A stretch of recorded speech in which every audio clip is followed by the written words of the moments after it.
Hello, everyone, and welcome to the show. Today's guest is somebody I met a few years back. I believe I actually met him the same weekend as the Mandalay Bay shooting. I don't know if people that know me well know this, but I was actually in the Mandalay Bay the night of that crazy shooting in Vegas a few years ago. It was one of the craziest slash scariest nights of my life, and I was in Vegas for a event slash mastermind, and this gentleman, Eric Nghiem, was one of the members there as well. So he's the owner of a company called the Cash Flow Doctor. They're a full service firm that does tax returns and bookkeeping and fractional CFO work. Really, really smart guy.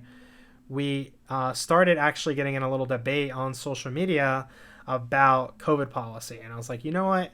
This is one of the main reasons I started this podcast, is to have people on that I don't agree with. So right in time for Christmas, right? Some of you are hopefully spending time with your families for Christmas, deciding what's safe for you and what's best for you and your family, which has always been my viewpoint. But it's not everybody's viewpoint. And that's okay, because we're able to chat about it and we're able to have different feelings on things. So we chat about that. We chat about his business. We talk about some opportunities for tax deductions that he sees in businesses that he works with. So hopefully you get a solid ROI on this episode, maybe some deductions for your business or you personally for the end of the year here. But yeah, really great conversation. Glad we're able to catch up. And yeah, I hope you enjoy the episode, and I hope you have a great holidays.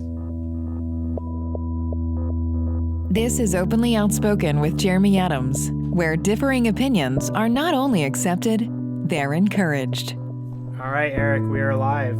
Thanks for coming on. Yeah, thanks for having me. Appreciate it. Yeah, so what inspired this convo was just a little bit of a disagreement in social media, which I think is great, because that's one of the reasons why I started the show, is to talk about things. Some we will agree on, some we won't, and that's okay, right?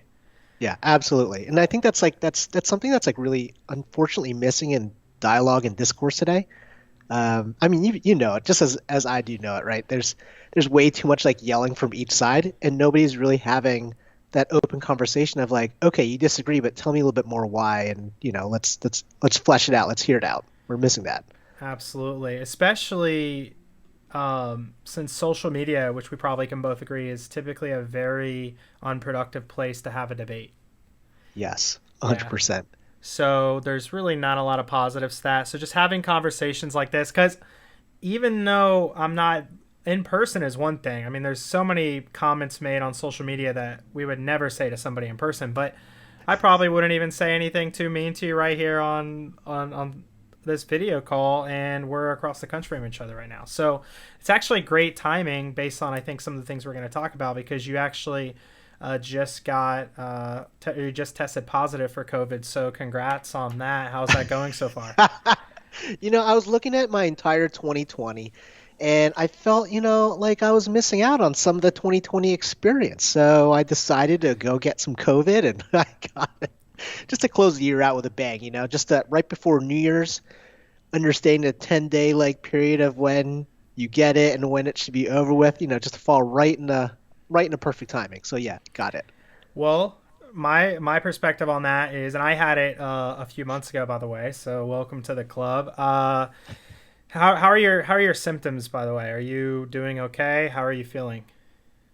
So I'm about 4 days into it now, and I think I got the worst out of it. And I'm just like crossing my fingers and knocking on wood, right? I had some pretty intense fevers for the last 3 days, and now it's just kind of like a headache and a flu. But what was really interesting about it was, for myself, I always had this perspective of I wasn't afraid of, air quotes, wasn't afraid of COVID. Like, I'm not this guy that lives in fear kind of thing. And I live in Orange County, Southern California, where folks are kind of like relatively conservative, and I'm relatively independent politically, right? So I always had this notion of, oh, I'm healthy. I don't have anybody that has risk factors around me, so I should be okay if I get COVID. But this all kind of came together really interestingly. So this last weekend, in the last couple of months, I've been hosting breathwork and plant medicine ceremonies and everything, and just hosted one this past weekend. And again, same thing. I was like in my head, it's like, oh, we're all super healthy. We're just gonna manifest this positive vibes kind of thing. Ended up getting COVID. I had like 8 people over at this Airbnb for this retreat, and I know I wasn't really following CDC guidelines and all that stuff because again, I had this American exceptionalism as like I'm immune to this kind of thing. Eric And then Arsetti didn't shut down that event. No, I was kidding. it was northern San Diego County. I think Okay. San Diego's a little bit like looser on in terms of stuff like that. And then so what ended up happening was I woke up Saturday morning with fevers, and I was like, oh shoot, this is not good. Because what ends up happening is when you're living on your own, I'm a single parent. My son's been with his mom for the last month because we're month on, month off.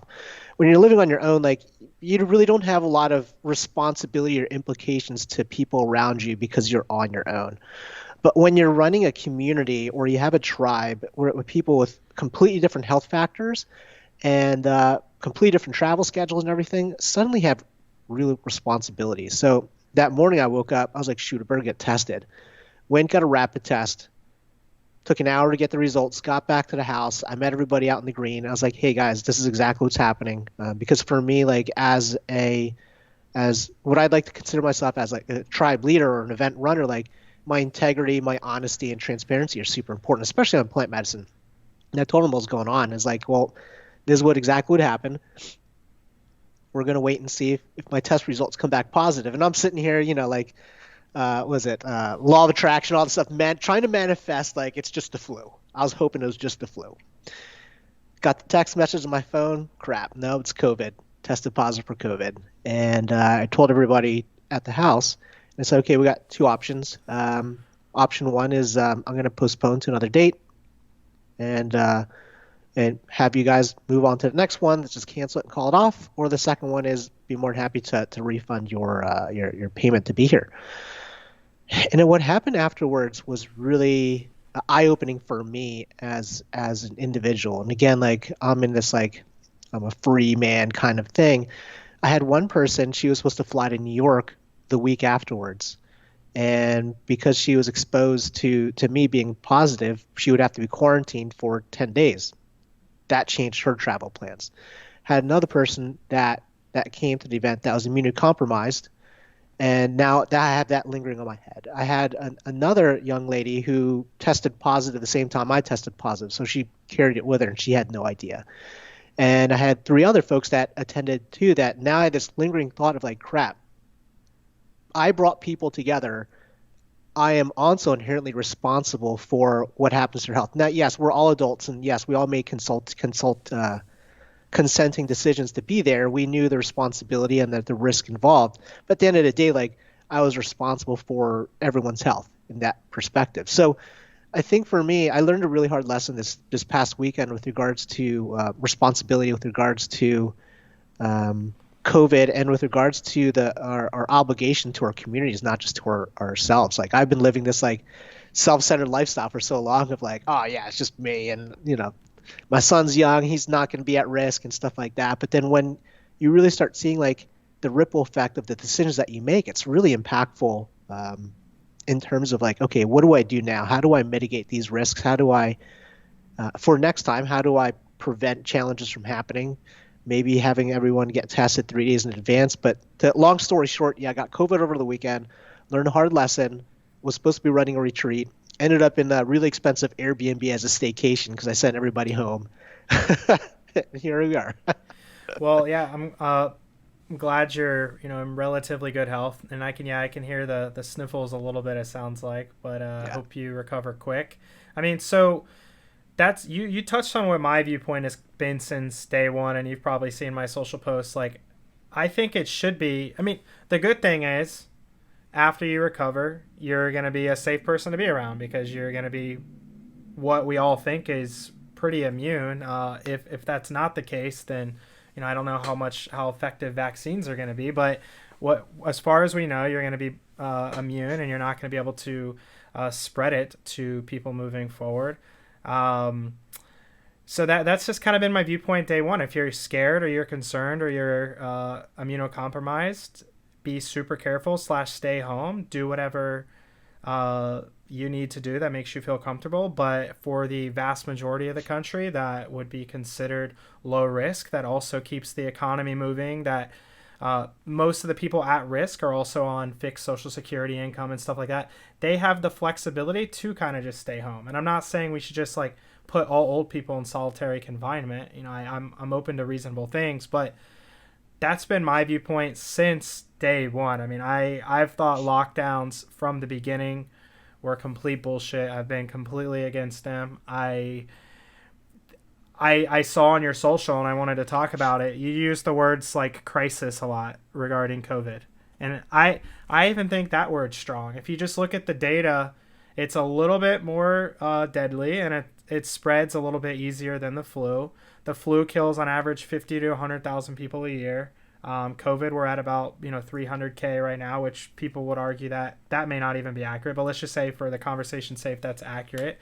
Killed about 3 times more people this year than the flu is gonna. Is that a crisis? Because we never wear masks for the flu. No one gives a shit about that. But it, again, a little bit more deadly, a little bit more contagious. I'm not saying it is the flu. It's not.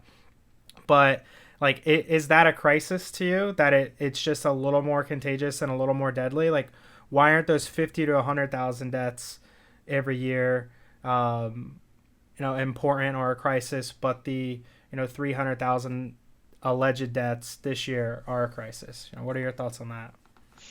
That's a really interesting question. And so when I went to college, I was majoring in statistics and finance. And we all know the challenge with statistics is there's 2 types of liars in the world. You have attorneys and you have statisticians, right? It's really easy to look at numbers in a way that can either go towards your viewpoint or away from your viewpoint. So it really comes down to the context. So if we look at the number of deaths that happen, and let's assume again that the 300,000 or 200,000 deaths are a accurate number. Again, regardless of data points, what have you. Let's say that is an accurate number. Now, in terms of any other vector that's come into the U.S., outside of things that we normally see on a regular basis, so flu is something we've experienced for a while. So we have this predictable number of people that are passing away from it. And yes, they're immunocompromised and what have you. And then we have like vectors that are unforeseen things that we call like black swans or what have you, like 9/11, for example, or Pearl Harbor or something like that, where you have this unforeseen experience that happens, and then out of the blue, like a number of Americans die. Now, when you look at like 9/11, and you had these 2 airplanes that went to the Twin Towers, and I remember that because I lost one of my businesses in 2001 after 9/11.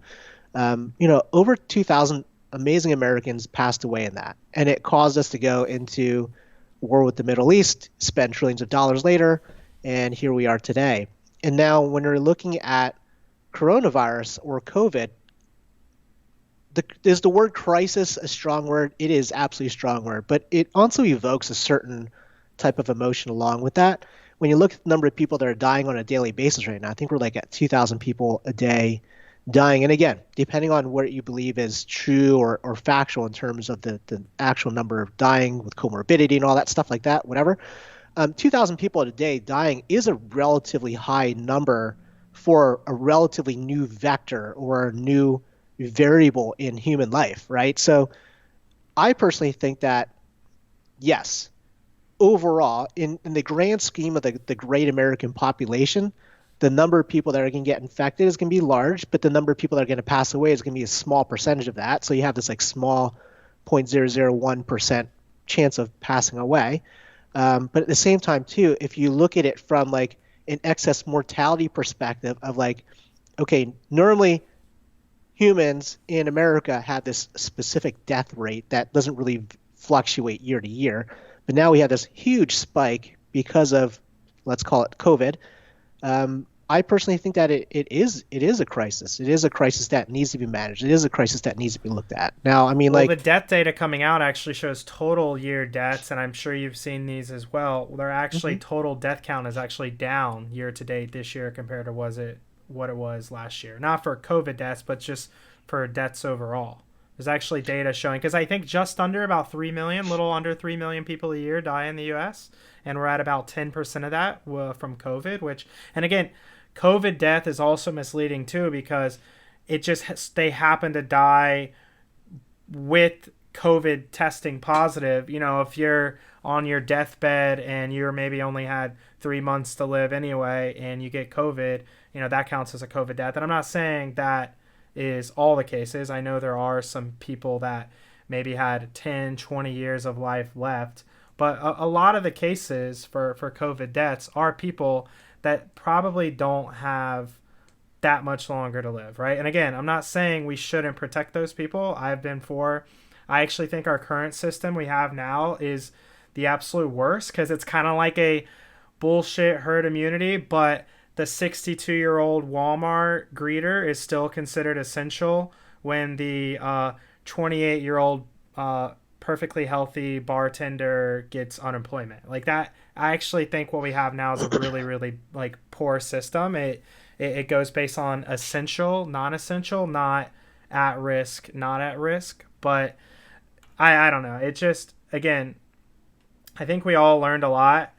I think moving forward, any system that would just be let's draw a line in the sand. There's going to be some stragglers, and just how it is in life. But maybe it's 65 and up. There's special programs for them. 50 and up with certain underlying conditions or special programs for them. Everybody else live life like normal, in my opinion. You get a cold, it sucks. I got a little bit of a cold, it sucks. But we reduce government spending. Businesses don't just close down across the country. People just can live life and see their friends if they want to see their friends. If they don't want to see their friends, they can stay inside or do whatever they want to do. What are your thoughts on that compared to what we're doing currently? See, I think the challenge here is we need to kind of keep two things separate. Policy, which is dictated by politics, and then the science of it. And I think the problem is like we're commingling the two together, and the politicians haven't done a really good job they really haven't done a really good job of explaining why they do the policy the way that they do. And the reality is like this is really a giant petri dish. This is a giant experiment. The last time that we had a pandemic of this size and scale was back in 1918, and similar things have happened. Which wasn't even close, by the way. The numbers, it's not even comparable. The Spanish flu killed like 3% of the world's population. A ton of people. COVID is not even close. Like COVID has killed a couple million people, I guess now, worldwide. Like Spanish flu estimated killed 3% of the world's population, which right now would be what, like 100 million people, I guess, give or take. Yeah. Like quite whatever the number is. I just can't do the math off the top of my head. I mean, COVID is not even close. So I don't like the Spanish flu comparisons at all because it's not anywhere close to what the Spanish flu did. So then let's look at SARS or MERS or something like that happened in Southeast Asia, right? Which is pretty similar. And what had happened was those countries like Taiwan and Vietnam and Thailand and all of those countries that had SARS and MERS, they locked down relatively quickly. And that's why even before COVID, like I traveled to Asia last year prior to COVID happening, and everyone was wearing masks like they normally would wear masks anyway, like walking around Taiwan. And this is pre-COVID because they had this experience from the SARS and MERS epidemic from, I forget exactly when it was, in the early 2000s, that jaded them, and they had these protocols in place. And when you look at it now, Southeast Asian countries are quite a bit different than America in size, diversity, scope, and geography, and also compliance, I would say. And compliance, 100%, yeah.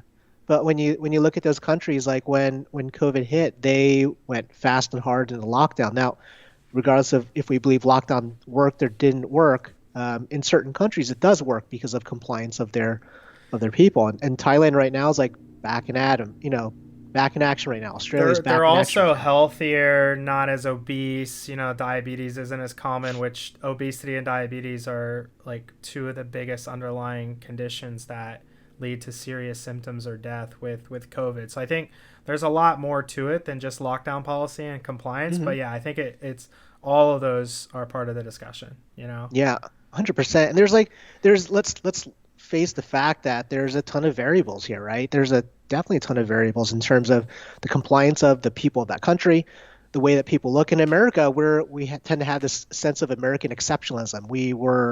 We're cowboys, we're pioneers, we're mavericks, right? We tend to be focused on our own success, our own sense of freedom. Like freedom is this big value as Americans. And there's nothing wrong with it. That's just part of our culture. Whereas if you look at other countries, a lot of them are more community based, where they're like, oh, how do we do things for the community? There's no right or wrong. Each type of culture does things a little bit differently. But that's why, like lockdown culture, I don't know if that necessarily would work really well in the United States, because you're always going to have folks that, even in California, which are supposedly the strictest lockdown in the U.S., there's still people going out there partying. I mean, I ran a retreat. The data just doesn't support it. I mean, it looks like Californians don't give a fuck at this point, because like the spikes, like I don't think Florida is spiking quite as high because we've kind of been open this whole time. So I think it's been more gradual with Florida, and people just, but it looks like the data, I mean, we're recording this on, what's today's date? It was a few days before Christmas 22nd. here, 22nd. I mean, California is reporting like 40 something thousand cases. They had like a 60,000 case day. I mean, and if you look, it looks like everybody's increasing case wise, but which does show, and there's a term for it. I think I mentioned it before, like pandemic fatigue. I think people just day by day are getting a little bit like just more and more over this thing. But California went from like real strict to mask shaming everybody to seemingly overnight not giving a shit. It looks like, is that kind of what's the energy, and what's the energy like in California right now with COVID, and what do you agree with the current government policy and lockdowns as well? Yeah, so energy wise, like people are pretty careful. People are wearing masks and everything like that. Politically, it's really confusing. You have the state governor who is instituting lockdowns, but at the same time too, like his restaurants are open, right? So there's always this duality of political, do as I say, not as I do type of situation. And then you have the sheriffs of Orange County and the sheriffs of San Diego saying that they won't enforce these lockdowns. So you have these mixed messages. And I think overall, it's not necessarily just a crisis of this pandemic, it's a crisis of leadership. And I think this is a challenge that we have across the US, like where we have leadership that is saying, do this, but I'm going to do this instead, right? You see Nancy Pelosi getting her hair done in a place that's supposed to be closed. You see Garcetti having his places open. You have Newsom having his wineries open when all the other wineries are closed, right?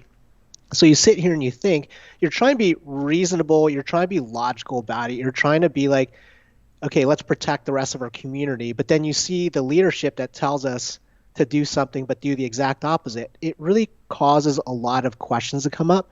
And that really adds to that pandemic fatigue, to that decision fatigue of like, well, if they're not caring about it, why should I care about it, right? So that's the crisis that we have. Also, public health experts saying, and again, it's a completely separate conversation, and my stance is we should never lock down in the first place, but saying, public health experts saying you can't visit your family for Thanksgiving, but protests are okay, because that's an issue that I feel from a public health expert standpoint is worth the risk, but you spending time with your family is not worth the risk. Like, once I think people like Fauci get involved in those types of decisions, that's completely separate. Again, I'm for people doing whatever they want and deciding what's risky for them, and protest is part of our First Amendment right. I think people should protest whatever they want, but to just then just from a health standpoint saying we advise you not doing this, but protests are okay, which make no sense because there's hundreds of people screaming in a protest. You're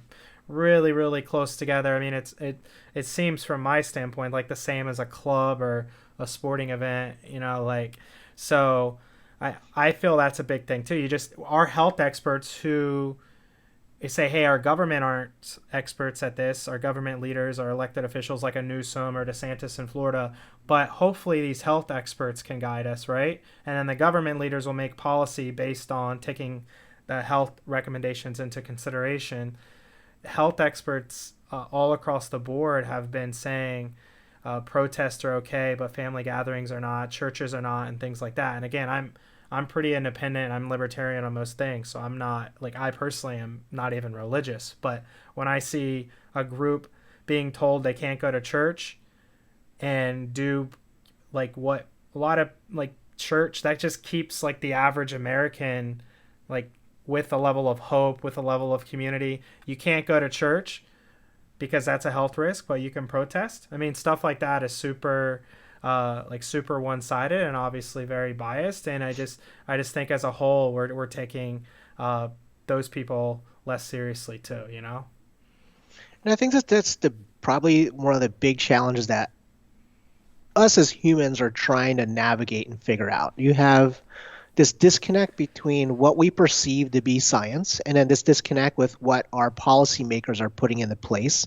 And then you have this huge diversity of laws, beliefs, and understanding in the United States, right? So like if they said that you couldn't protest, then people would say, okay, the government is effectively squashing First Amendment rights. So they couldn't necessarily say that. And I don't think that Fauci was saying, hey, it's totally cool to go to a protest, but can't go see a family member. I'm not sure if he specifically said that or not, but I think that because we have so many pieces of complexity to the American structure, to the American quilt, so to speak, there's so much complexity to it that like a one blanket statement type of statement or a one piece of policy wouldn't really do justice to the actual complexity of how America is made up or how people are going to be making their decisions. And then so now you have like these states all making their own decisions where Florida said, hey, no, it's totally cool, just do your own thing. And then California's, no, you can't do anything. And you have Michigan doing this. You know, you have this like wide diverse array of ideas and politicians trying to put together what they think is right, which probably isn't right. And they're trying to combine it with what they think is the science, which probably isn't the science, right? It's this real big mishmash. And like, to be honest, we're going to be studying this for decades to come. We're going to look back at this and either laugh at what had happened or look back and say, well, we prevented a lot more deaths, or man, we really caused a lot more deaths. Like we're not going to know the ripple effect of this for years to come. I mean,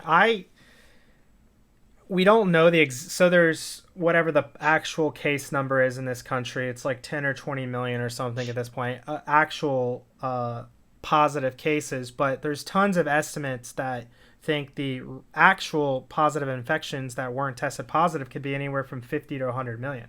I mean, if that's the case, 20 or 30% of this country could have already had this thing already, which based on that, if that is the case, which we may figure that out someday, we may not, but the lockdowns would, in my opinion, be almost useless because that's with all this government policy. Maybe by the time everybody's vaccinated, and again, cases are just record. I don't think they're going to slow down in California anytime soon until there's some level of immunity and people are spreading it. Like by the time everybody's vaccinated, like I don't know what would have been different if we would have just did what I said, which again, I think what I've proposed since day one, and tell me why you agree or disagree with this.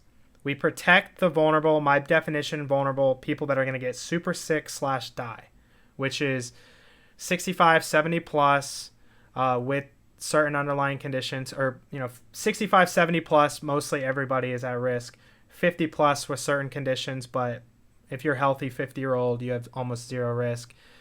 And everybody else just get somewhere between no symptoms and a mild cold.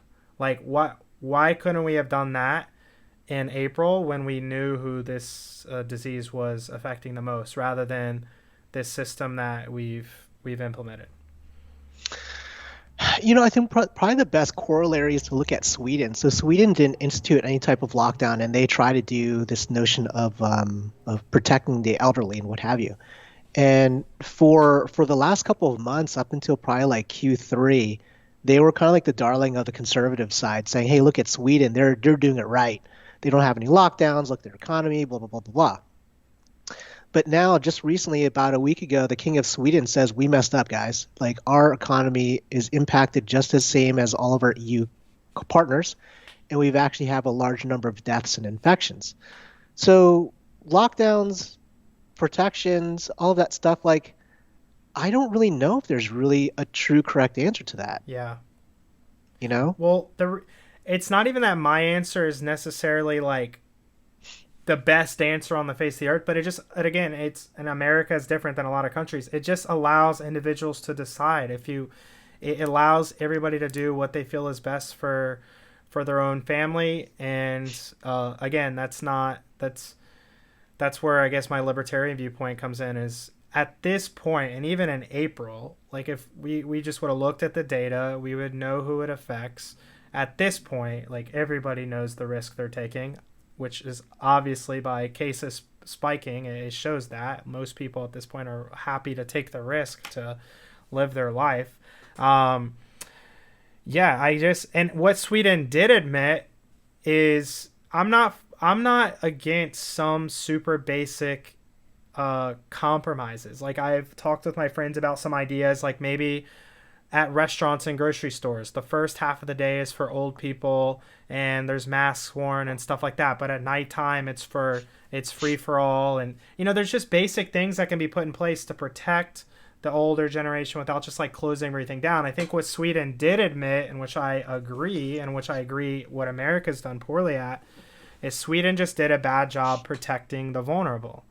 But wasting tests and closing down schools and stuff like that, we've known for quite a while that like kids 18 and under basically have like no symptoms. They're not spreaders even in most cases. Like we're just really not following the data. And I guess my viewpoint again is just letting Americans make their own decision. I will agree with you at some point, though, if it was Spanish flu levels, like if it was legitimately killing, healthy people in the streets, which is what Spanish flu was doing in some cases, then maybe some more government involvement. And there's some line where it's like, okay, we have to do something. Based on the data that we know and who's infected, I think it was a complete overreaction, And I know I'm going on a little rant here, but I guess I would agree with more your point if it was just killing 5% of people that were infected. I'm like, oh shit, I'm a young, relatively healthy guy. I got it. I have a good chance of dying. But when you know who the vulnerable is, and it's the already people that are, struggling health for the most part in their own lives, not all the cases, but a vast, vast majority, we can do our best as a community to work together to protect those people. And if guys like you and me get sick, who gives a shit? We move forward.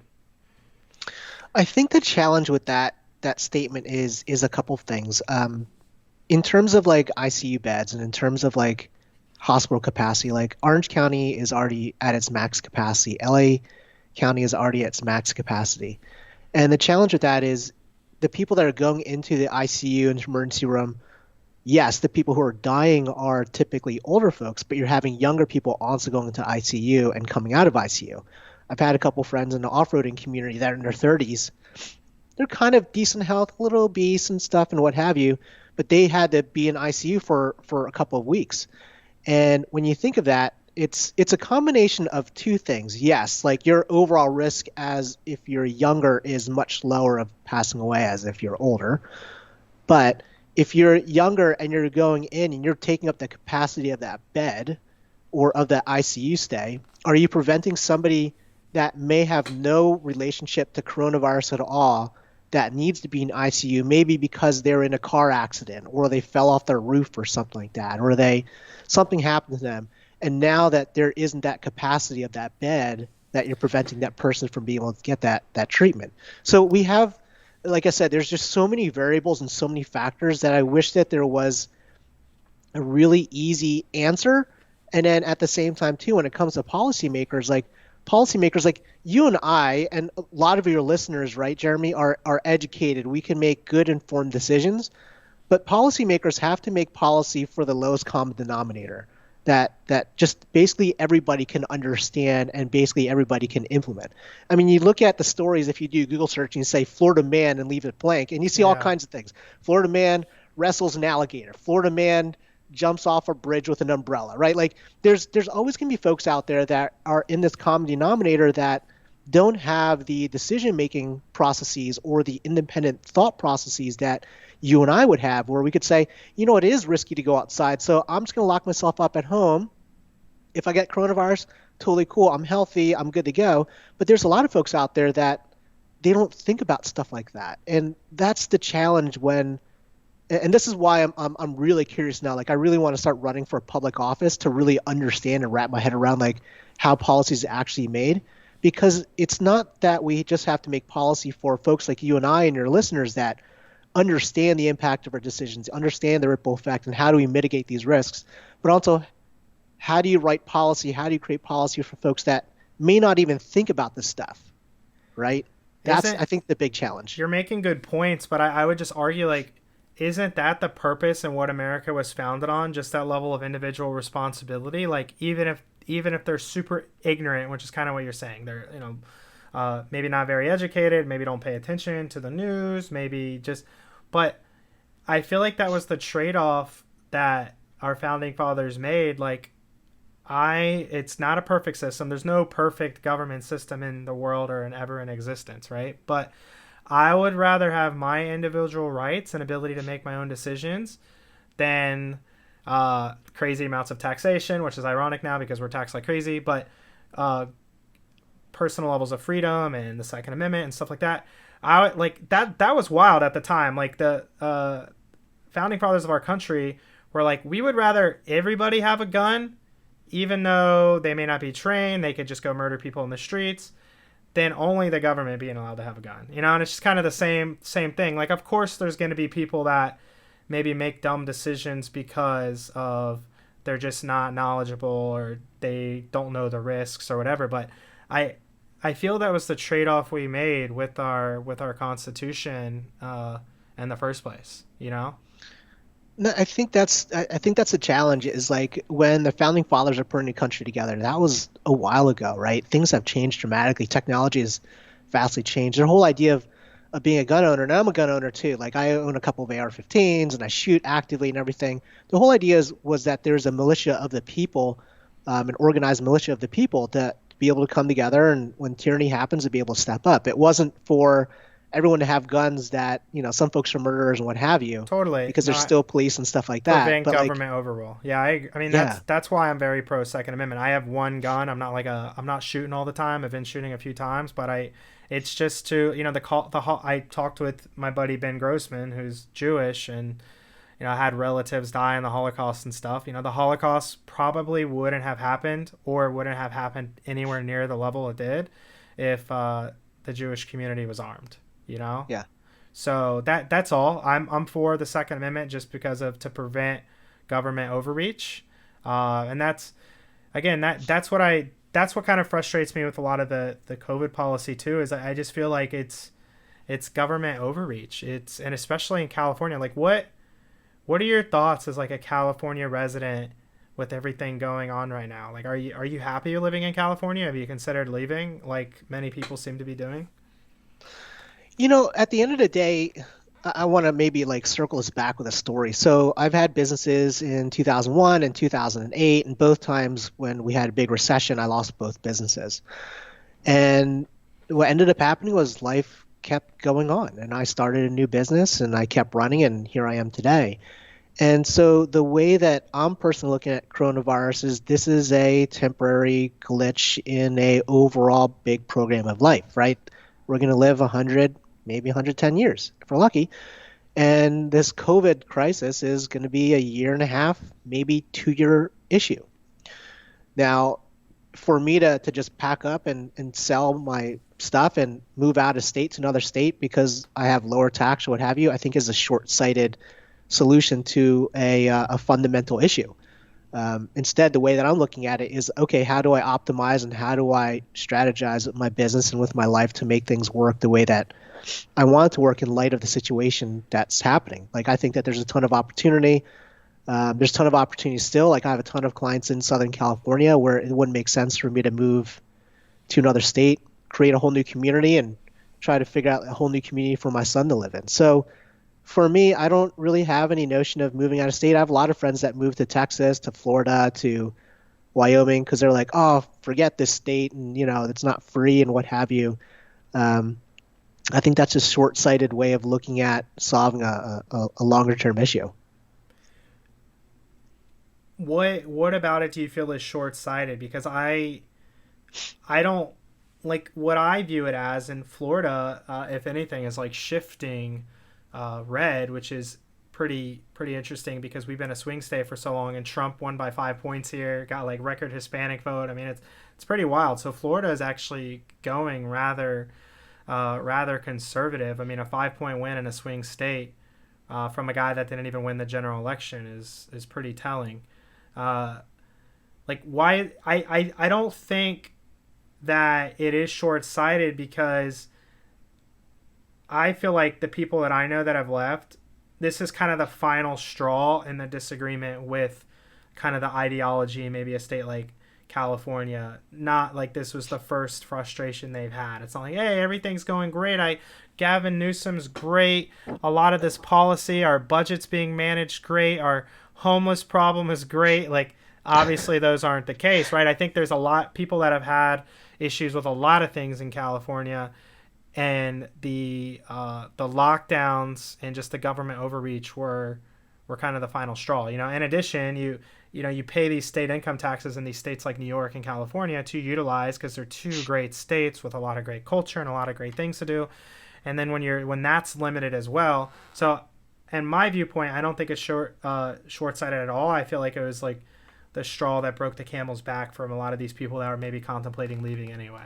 Yeah, and it's possible. It's entirely possible. And I've had friends that just up and left. Like, I literally had another buddy. I live in Irvine, which is Orange County, beautiful part of Southern California, one of the best school districts in the U.S. and all that stuff.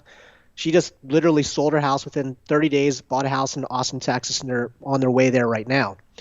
And so I see that happen to a number of folks that were thinking about already things like that, and they were already kind of teetering on the edge. At the same time, like I said, like, personally, I think that coronavirus is a temporary thing. What's going to happen is it's going to create a vacuum of power. It's going to create a vacuum of opportunity of folks that have left the state, that now folks that have set themselves up for success can capitalize on these new opportunities.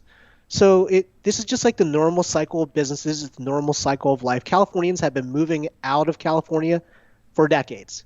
And people have been moving into California because people love California for decades, right? Like, you've always had this inflow and outflow. Like, I think the number of native Los Angeles is probably like 25% that are actually from Los Angeles. Most of the folks are migratory from other states.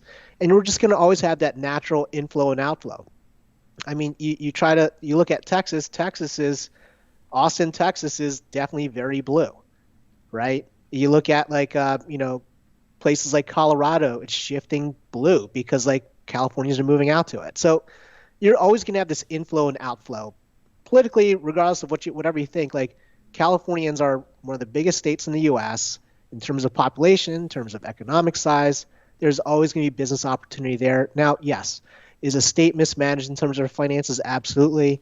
Is the state have overreach challenges? Absolutely. Like, there are definite fundamental problems in California governance, but in terms of like lifestyle and in terms of like what you get in California in terms of like business opportunity, I mean, most of the entrepreneurs that we know, the biggest ones like Tony Robbins and Grant Cardone, all those guys, they made their wealth in California and then decided to move out when they got big enough. Yeah, for sure. All right, last COVID policy / lockdown question for you. You had a magic wand. Based on what you know now, what would you do policy-wise? Man, that's a big responsibility question.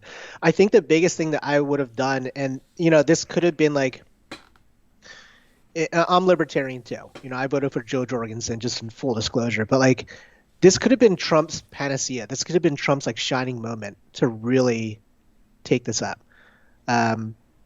If I had a magic wand and I was in Trump's position as a president of the United States, when this immediately happened, I would have got scientists together, policymakers together, and then created cohesive messaging, cohesive communication, and stuck with that plan using the scientific method or whatever, and just stuck with this messaging and had this cohesive messaging go across the board to all the states, to all the policymakers across the states, and stayed on topic and stayed on point. That the challenge that we had in America from early 2000 until today, or early 2020 until today, was we had very disparate leadership. We had very inconsistent communication. Sometimes they're talking about COVID's going to disappear by April, by Easter. COVID's going to be gone. We're going to have vaccinations by October. Like there's so much disparate communication and so much back and forth that the average American populace was confused and it became hyper politicized where people are like, oh, well, if you're a right winger, then you believe in this. If you're a left winger, you believe in this. There's just way too much disparate communication. As a leader and as somebody that is leading the country, I would try to unify communication and stick with it. I agree with that. I think Trump would have probably won in a landslide if it wasn't for COVID. Yeah. I don't I don't hate how he managed COVID because again, I think crisis is a too strong of a word, but I do agree he could have communicated it better and been more consistent and not said things that he said from like a just again communication standpoint, which is probably why Trump lost. Wasn't because of policy, it was just because of how he communicates, because you could look at his policy and argue that there were some really good things under his presidency. But yeah, I think Trump dropped the ball on that, and I think he also dropped the ball on like the whole BLM movement and stuff. I think not that he had to like ditch the conservatives and like go like crazy radical left by any means, but he could have said, hey, like I understand the black community is hurting right now and I want to do everything I can and I want to meet with leaders and have live streams and have conversation. And I think Trump again, he could have stayed relatively, which Trump isn't like a true conservative either. I mean, he's Nah. but he could have stayed in his like center right type of like political like stance and still reached out to a lot of people on the left to discuss race relations. I think there was opportunity there and he dropped the ball too. So I think either one of those things he handled better. He probably wins the election.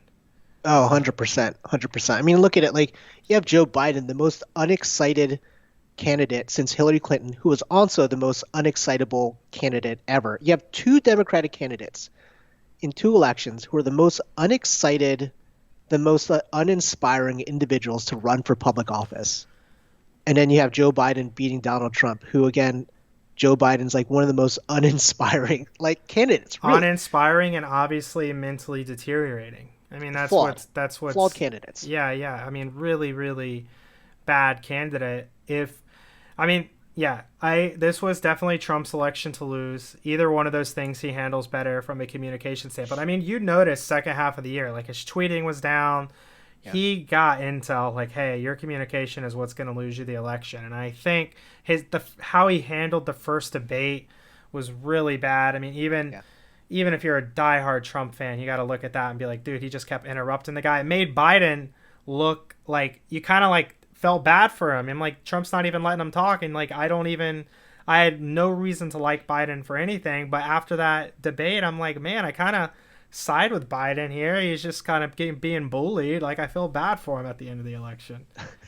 Or not the election, the debate. But the debate, yeah. All right, well, anywho, man, glad we could chat about that. Hopefully over the next few months with vaccinations coming in, and we're going to start with the most vulnerable. Over the next few months, I think we're going to start transitioning pretty close back to normal. Maybe by springtime we can go to a baseball game or something like that. So what is the cash flow doctor, Eric? Let's talk about that. What is the cash flow doctor? And if it's relevant, would love to talk about maybe any end of year tax deductions you can recommend for people like me. But let's talk about the cash flow doctor first. Yeah, so I do I focus on holistic tax strategy and also work as a fractional CFO for a number of clients. So I have a full service accounting company. I've been in the tax space for the last 10 years now. I have two CPAs that work for me, two tax preparers, and my assistant and myself, so a full service team. We focus a lot on just trying to help help our clients become much more strategic with regards to their finances, especially when it comes to taxation. So what are common mistakes you see from who's your typical client, like a small business owner?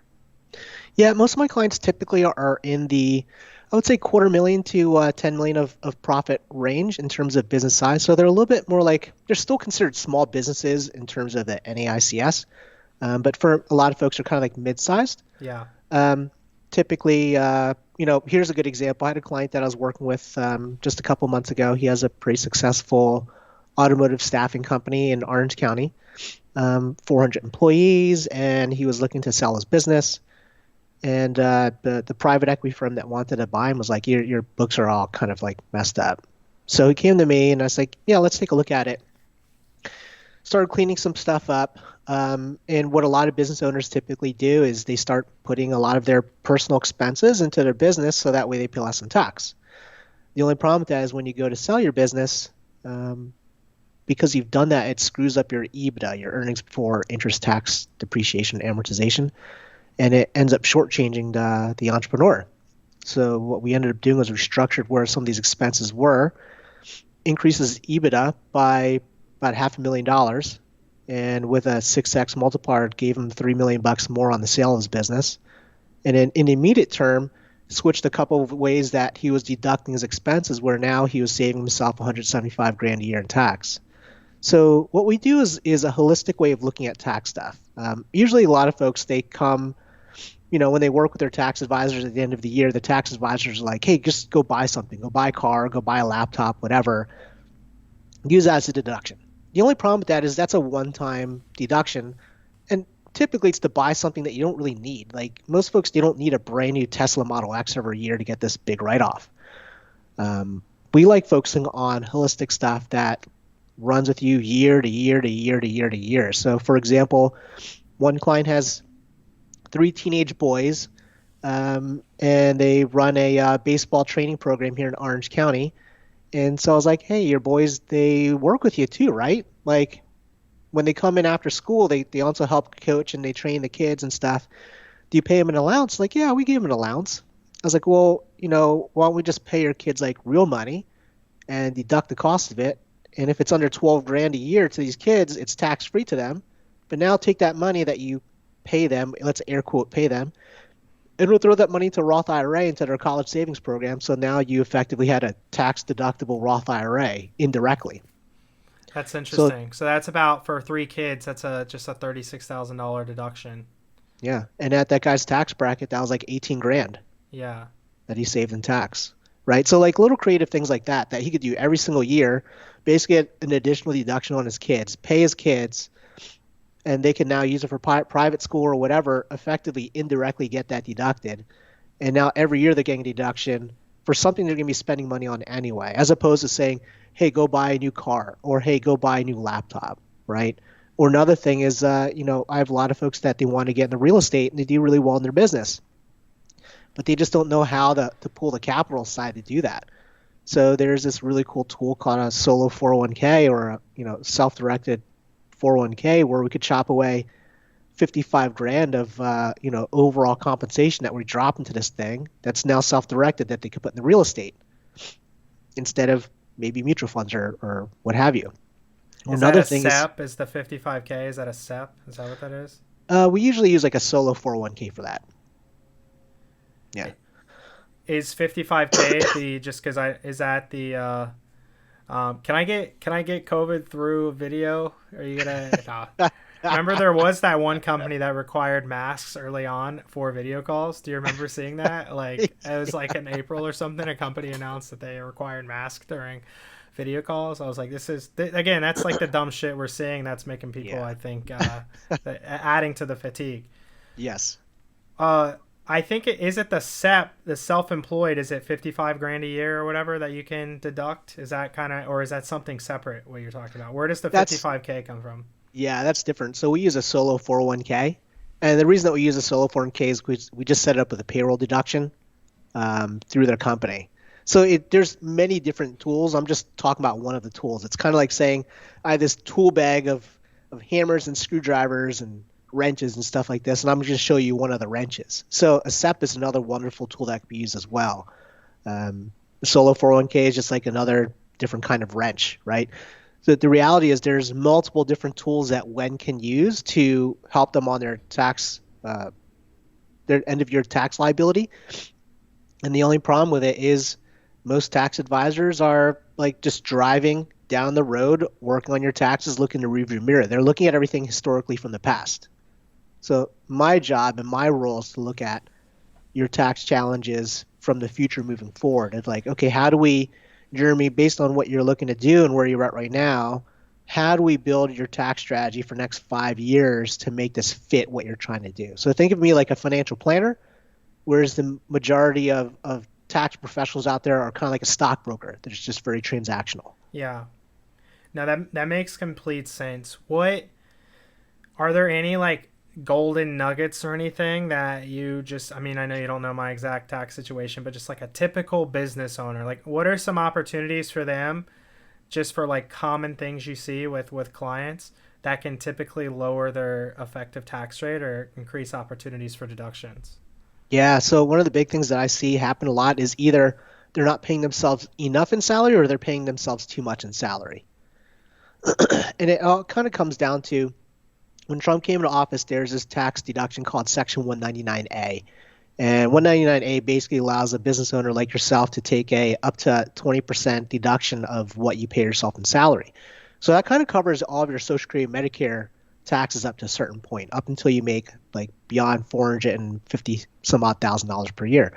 And then so I see a lot of folks that they don't pay themselves enough in salary. So they have an S corp, they're making $500,000 a year in profit. They're only salarying themselves like 20 grand a year because they want to pay as little in employment taxes as possible, forgetting about the fact that they have this Section 199A, and now it prevents them from utilizing a SEP or prevents them from utilizing a solo 401k or what have you. Or you have clients, like I had a client, he's making about $1 million per year and he was salarying himself $500,000 per year. I was like, buddy, you're paying yourself too much because now you're paying too much employment tax. Let's ratchet it back down to $250,000, and then the other $250,000, send it out as a distribution. You're still taking a reasonable salary for the IRS's position, and now you're saving yourself, I don't know, an extra like 30 grand just in employment taxes in this particular situation. So that's one common one that I see. Another one is a lot of folks come to me saying, I want to invest in real estate. Like, can I take any type of deduction on it? If you're investing in like single family homes, really can't. You're depreciating the home over like 27 and a half years. But if you invest in like a real estate syndication or in commercial property, you could use what they call cost segregation. And basically what that allows you to do is whatever the purchase price of that piece of property is, you can take a hyper accelerated depreciation. And I'm using a lot of words and throwing it out there, but like it basically allows you to recapture a lot of what you've contributed to your investment. Where if you invested, let's say 100 grand into a real estate syndication, you could immediately get, with a good cost seg, you could probably get like a $30,000 tax deduction right up front, which is a nice benefit on an investment that's going to pay you monthly anyway, and it's tax advantaged already. So that's a really neat one as well. So there's, to be honest, like it's like every other question that people ask me, Eric, what do you think about this? What do you think about this in terms of taxation? It really all depends. Everyone's situation is different. Everyone's goals and objectives are different. I don't like to say that I'm by the book. Like I'm not like a black and white kind of guy in terms of tax code. Tax code really comes down to everyone's specific situation and everyone's like risk tolerance. Yeah, for sure. That makes sense. And I know my existing firm, who was referred to me by a friend that's relatively wealthy, and I obviously by the book. I think I do lean on the aggressive side, but I don't think there's anything I'm doing that I can't like go to sleep at night feeling like I'm breaking the law or anything either. So that's the interesting about the IRS in general. Is it's just like from what I know, and you obviously know a million times more than me, there's just so much gray area, and there's so much that, I mean, most wealthy people I know say they get audited regularly anyway. Does that seem to be the case for you? Like anybody earning maybe over like $1 million a year, are they getting audited pretty frequently? Nah, actually, statistically, and I represent a lot of taxpayers in audit. That's part of what I do. Actually, the IRS audits people that make under $200,000 per year, probably about 10 times more than people that make over $1 million per year. And it's just because of allocation of resources. If you're auditing somebody that's making over $1 million per year, like they're going to have representation, it's going to take time, it's going to be complex structures. The IRS, just like any other business owner, is looking at risk reward. Got it. If you audit somebody that's high net worth, it's going to take forever, and yeah, you might get some money out of it, but you're going to have to allocate so many resources where if instead you audited 50 people that made under $250,000, half of them are just going to pay the bill. And are these people under 250,000? Are these, because what I will say is who gets fucked the most in our society are just wage earners because they don't really get the opportunity for deductions. Do you know if they're focusing more on wage earners, or is it a combination of everything under that? It's kind of like a combination. Like the biggest things that typically cause like the IRS to audit are number one, specific tax credits. So if anybody qualified for what they call their earned income tax credit, which is typically for low income folks that have kids, because it's like free money, the IRS always flags those bad boys. If you're a Schedule C filer, if you're self-employed and you run it through your own individual tax return, either because you're a single owner LLC or you're a sole proprietor, those typically have high risk of being audited, or real estate investors with massive losses. Those are typical things that trigger it. So as an easy mitigation, folks that have their business through a separate entity like an S corp or a partnership LLC, which runs a separate tax return, the chance of audit of that is so much less than if it's run through an individual tax return. Got it. Okay. Who'd you say your ideal client was again? Most of my ideal clients are pretty much like service-based businesses that are in the 250,000 to 10 million of profit range. Okay. We should chat, by the way. Do you know who Tim Bird is? He's based. Yeah. He's been heavy in digital marketing. We actually merged. We have a mastermind. We merged our mastermind with Tim's masterminds, and most of our members are e-com store owners and digital marketing professionals and stuff doing probably in that few million to 10 to 20 million range. There's obviously some bigger ones than that, but there could be some good opportunity for connections in there if you like those type of clients.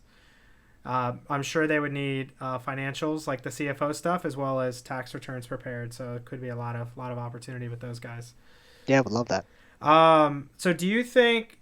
So I appreciate you sharing. By the way, this is interesting. Policy question: do you think tax rates in the U.S. do you feel like they're too high? Do you feel like they're too low? Do you feel like they're fine? What do you think about our existing tax rates and just the U.S. on a federal level? Yeah, so my opinion's kind of moot on this one. When you look at historical tax rates, the highest tax rates were back in the 70s or 60s, and they're upwards of like 83% at the top bracket. So right now, our marginal tax rates are as low as they've ever been historically. And at the same time, we have the largest amount of debt historically. Now, I mean, there is an argument to say that, a really strong argument, that the government's just mismanaging the use of our fiscal capacity. But overall, I don't think our tax rates are high in relative terms to history. Now, for me, I would prefer seeing a flat tax rate or a fair type of tax across the board where fair everyone tax is the consumption tax that libertarians propose. Is that what you're saying? I don't necessarily think a consumption-based tax, maybe some sort of a hybrid, because the problem is consumption is more impacts folks at lower incomes than folks at higher incomes. Yeah. Because folks at lower incomes tend to consume more of their income than folks at higher incomes, obviously. But I think that there should be some sort of a hybrid tax that's created, some sort of some type of fair tax or what have you. But in terms of history, we definitely are at a really low point in terms of tax rates.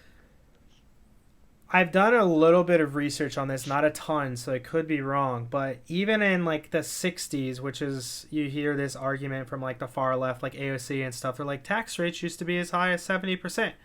That's technically true, but the effective tax rate was never that high because there's business owners that do all the stuff that we were talking about. I read examples, and they still probably exist, but they're not as prevalent because of tax rates where there were marketing cruises, and it would be a week-long cruise with your family, and then have a marketing seminar for one day, and then you could write off the whole cruise. And there's just all these creative strategies so even if it's a quote-unquote 70% tax rate or 60% tax rate, with all the deductions, which are at fault of everybody in politics, right and left, the effective tax rate ended up being closer to typically 20 or 30% or whatever, and that effective tax rate has actually stayed pretty consistent, even though the actual tax rates have been much higher historically. Yeah, I think the challenge with history is, back in the past, America has what we call voluntary tax compliance policy, where Americans in general have voluntary compliance, meaning that we file taxes within our, within what we think we need to file it, and we just submit our tax returns and what have you. And we have across the world, we have among the highest compliance rates in the world in terms of tax policy and in terms of tax payment. Now, back in the day, in the 60s and 70s, before things were computerized and digitalized, a lot of these expenses, a lot of these things were done on like magnetic tape, and there's no real way of going back and running these audits. Now, moving forward, everything being computerized and everything being digitalized, and the IRS looking at things like cryptocurrency and all that, and data aggregation being so much more powerful than what it was in terms of tax history, like the way that compliance is being done is vastly different than it was back then. So to answer, to kind of circle back your question on effective tax rate, could effective tax rate be low in comparison to the overall tax brackets back in the day? Yeah, because the IRS really didn't have a strong way of double checking or seeing where all those expenses were. Whereas now if the tax rates do go up fractionally higher and people try to do these additional things for aggressive write-downs or write-offs, like can the IRS like double check on that? I think they have much more capacity to do so. Yeah. It also, I would say too, like deductions in general, like, and again, you know more than me because you maybe deal with the IRS, and I don't that much. I have firms and stuff that do that. It's so easy now. Like, I guess we're supposed to keep our receipts, but now with like American Express reports and stuff like that, like my accountants have been historically fine, like with me, not at least the last few years since I've been paying more taxes. Like they're okay with just kind of like the Amex expense report. You know what I mean? I think it just makes spending easier too. Like, which again, from an economic standpoint, like you're having to track expenses, you're having to like spend all this time going through stuff. Now it's like you just swipe the card, Amex sends you a report, monthly, annually, whatever you want, and you can just break it down. This was meals and entertainment. Like it's super convenient. Are you one of those guys that wants to have receipts for everything? Or are you fine with credit card statements? See, the challenge with, for an average like small business owner, expense receipts from Amex and stuff like that kind of work fine. It's not the easiest to represent in tax court or with the IRS, but we can make it happen. The bigger challenge, though, is how people look at it from operations on their business perspective. When folks, they come to me with these end-of-year reports, oftentimes it's because they haven't done monthly bookkeeping or regular bookkeeping and accounting of their business. And the challenge with that is most folks that operate their business that fast that they don't really know what their numbers are. They don't know what their profit margins are. They don't know where their expenses are lying and what have you. And so oftentimes, more often than not, like when I bring on a client and they give me those expense reports, I'm like, hey, did you do any like monthly bookkeeping? No. Do you know what your profit margins are? Do you know where you were in September? Do you know where you were in October? No idea. And then when they start working with us and we help them with their bookkeeping and all their accounting, the clarity that they have financially actually allows them to scale and grow their businesses much more rapidly than if they just were running off of expense reports. Yeah, okay. That makes complete sense. Well, is there anything else you want to share or promote about anything that we've discussed before we bounce? No, I think the biggest thing is like we live in a hyper complex world with a lot of variables, and it's relatively easy for us in our ivory towers, or me in Orange County in Florida to have an idea of how the entire world's supposed to operate. But like until we actually travel, until we actually experience these things, it's really hard to really give a solid answer of like what's right and what's really wrong. I think the biggest thing is like we should all have an open mind and not allow our policymakers, not allow our news, not allow like what we perceive and be intellectually dishonest about of like what the truth is, and actually take the time to do our own research and read up a little bit instead of like following the crowd and following the herd. So that's why I love like having conversations with you, because like it gives me an opportunity to kind of see a different perspective, and both you and I banter back and forth. I'm like, I didn't think about that. And I think that's really important. That's something that we're missing in culture today, is like this ability to have these great conversations and really open our eyes and our ears up to like a different perspective. For sure, man. I agree. And, I can thank COVID lockdown policy because I think that's what really inspired me to start this podcast more than anything. I've been thinking about one for a couple of years, but I was like, you know what? Since when can we not have different opinions? Since doctors that were for the herd immunity are out, like YouTube would like censor. It's like you're allowed to have different opinions in medical and science. Like that's all crazy to me. And I think that's the big issue too. And we didn't even talk about when a certain viewpoint is censored, that just makes it way more appealing to a big chunk of the country. It's like, why is this being censored? Like, what are they trying to hide? Like, just let people like make decisions for themselves again, which is what I go back to. And censorship, I mean, that's some scary shit. I mean, that's the freedom of speech, and I think is very, very important to our society. I hope we can agree on that, you being more libertarian as well. But once we start getting into censorship, I mean, that's really scary, and especially censorship for, it's not like it was like graphic pornography. It's, hey, I'm a doctor that's been to all these years of school, and I just don't agree with this lockdown policy. Censored. Like that's wild. And that's crazy that we got to that point this year as a country, just because it doesn't align with what the CDC and WHO said, which they've been wrong a million times. So like, why are they the Bible for our decision making? So.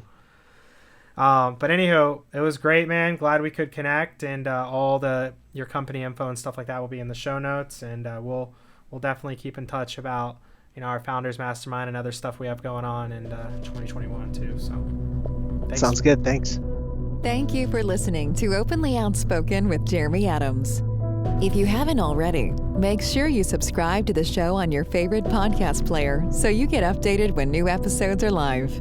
If you enjoyed this episode, the best way to support is to leave a 5-star review and share the podcast with people in your life that you feel would benefit from these types of discussions. Visit openlyoutspoken.com for additional details on the show. Find out how to connect with Jeremy on social media and learn more information about Jeremy's personal and business life. We'll see you next time.